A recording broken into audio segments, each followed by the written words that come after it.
Герои встречаются везде.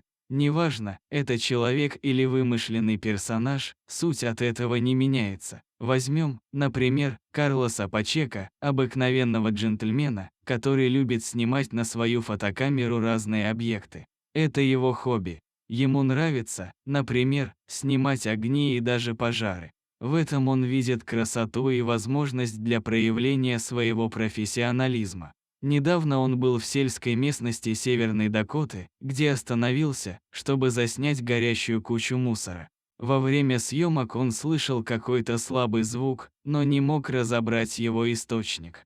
А когда Карлос внимательно посмотрел на снимках сквозь эти сучья и хворост, он внезапно увидел маленького котенка. Бедное существо было полностью охвачено пламенем. Я должен был сделать все возможное, чтобы спасти этого маленького создания, вспоминает Карлос. Подобрав подходящую палку, он смог вытащить котенка, шерсть которого была охвачена огнем.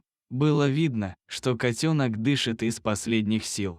Оказалось, рядом были его братик и сестренка. Он поместил их в коробку и помчался к ветеринару. Котенок был в очень плохом состоянии.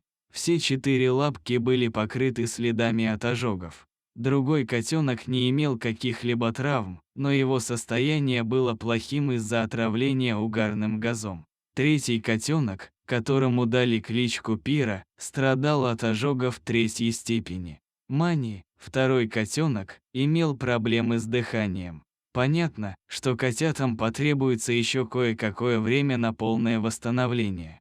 Но самое удивительное то, что Карлос вознамерился забрать их всех к себе домой. «Мы пережили вместе многое», — говорит Карлос. Вне зависимости от того, заберет ли Карлос к себе всех котят, они должны быть ему безумно благодарны, ведь он подарил им вторую жизнь. Если вам понравилась эта история, поделитесь ей с близкими и друзьями.